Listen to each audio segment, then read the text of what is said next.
Oktober 1991. Opringning fra politiet.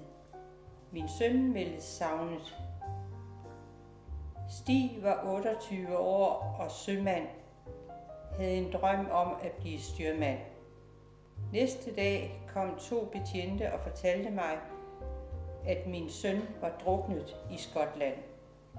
Jeg kunne næsten ikke forstå, hvad det var, de sagde. Kunne ikke græde og bad dem om at gå igen. Stig havde været i byen med nogle venner, og de havde fået noget at drikke.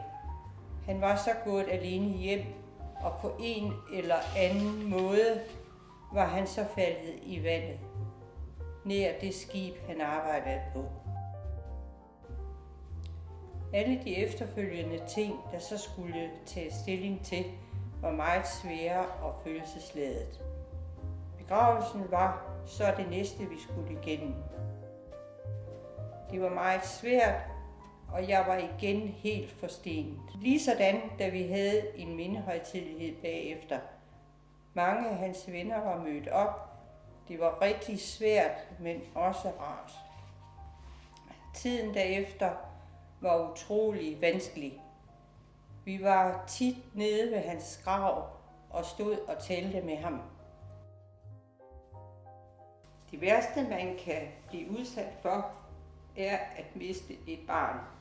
Og jeg føler med dem, der er eller har været i samme situation. Jeg kan endnu en mørk aften sidde på en bænk udenfor og kigge på stjernerne. Og så tænke, måske er det netop min søn, der er en af de blinkende stjerner. Lige nu, hvor jeg fortæller om mit barns død og mine følelser indeni, er det på en mærkelig måde. Jeg bliver urolig i mit indre. Samtidig går det også godt at få fortalt, hvad der skete. Men aldrig vil jeg glemme, hvad der skete. Men man kan lære at leve med det.